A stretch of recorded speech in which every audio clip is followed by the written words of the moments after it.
Hello, people. I'm a bit really sad today. I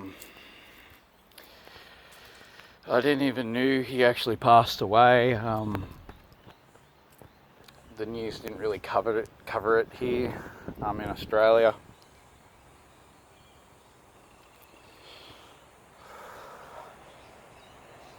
Um, and who I'm talking about is Sixto Rodriguez. He's one of the greatest music artists of his time. A poet, and I'm going to say this: I do consider him as a prophet in his own rights.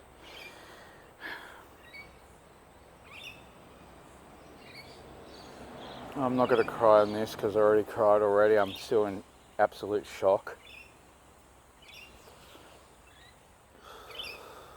I used to watch Cold Fact when I was a kid with my mum. When we were in the car, we used to go to McDonald's and shit like that. When we used to travel around with the car, when we used to go down to my uncle's house at Bulli. We used to just crack that on, and we used to just sing and sing and sing. He was uh, he was just a lovely singer. Like, he was just lovely what he says in his music and everything else.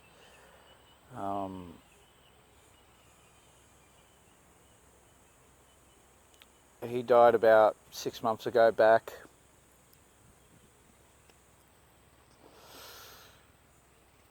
I don't know what he died with. I think he died of cancer or something, or I don't know. I'm very tragically upset. Like, I won't be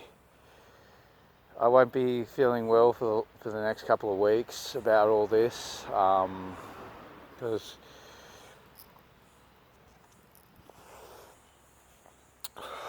like, I was browsing on YouTube.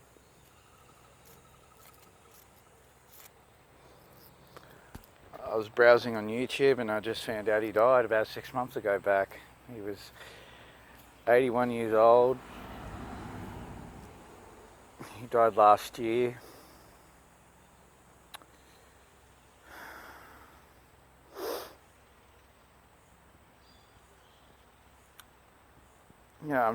I have a lot of great memories with me and my mum when we used to play his music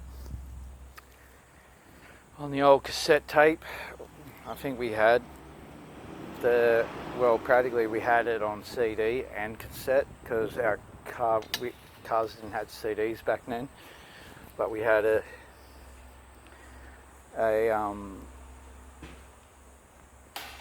we used to have a cassette player on our car, on Mum's car, and we used to just listen to his music during the bad times, and he used to make us happy. He used to give us hope, and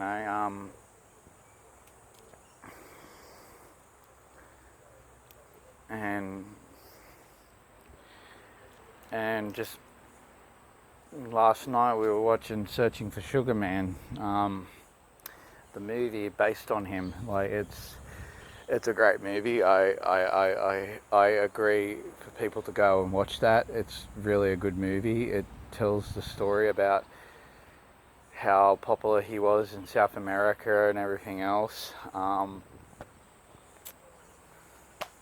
Excuse me. I'm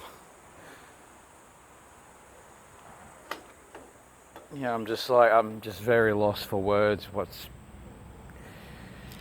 just very lost for words. And like, when we used to go home, when we used to be at home, Mum used to have his CD. Now I got basically all his records, like 2 of his albums, Cold Fact and that other one.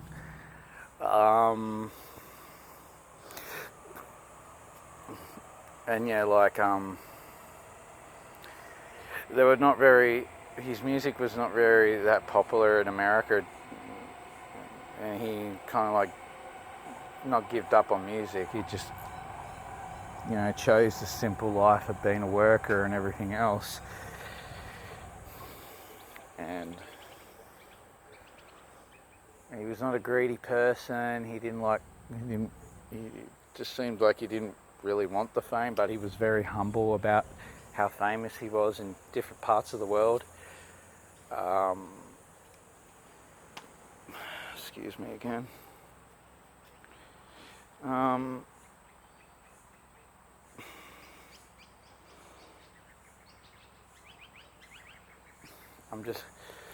I'm very shocked. I'm very shocked, and it sucks, right?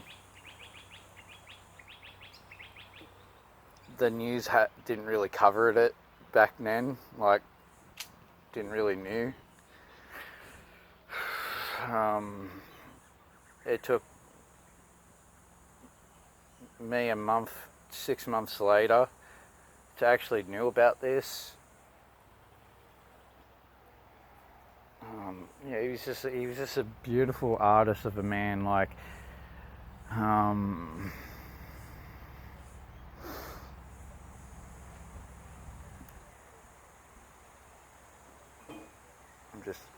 just very, very devastated, and if I ever had the money, I would love to go to where he lived. I don't really know where he lives. So I think it's Dallas. I think.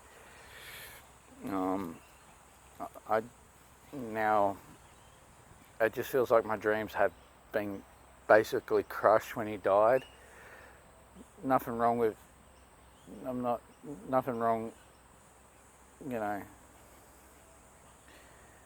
but it's just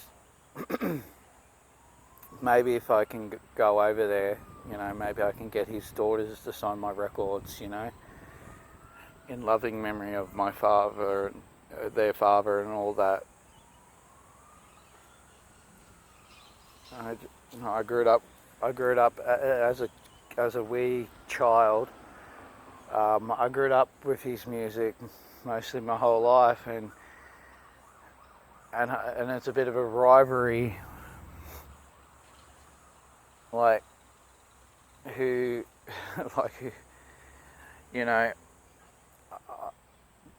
I just don't know. Like, I think in my own knowledge, he was better than Michael Jackson in a way. Like, and my mum always says, different artists and everything else. But when you hear his music, he was such ahead of his time, and what he talks about. Like, he's kind of like the Nostradamus of music. He predicted everything. He predicted everything for his music.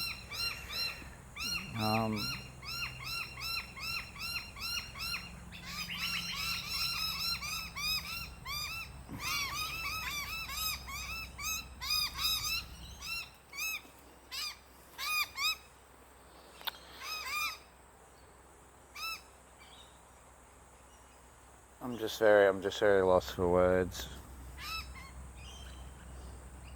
I'm very lost for words,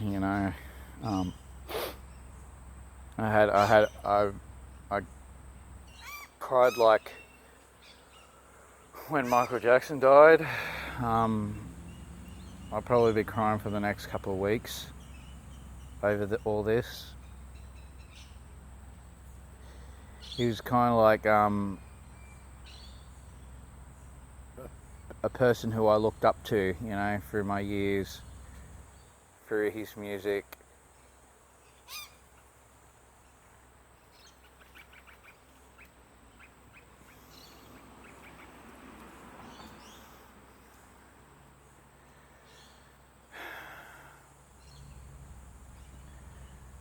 Rest in peace, Rodriguez. Rest in peace.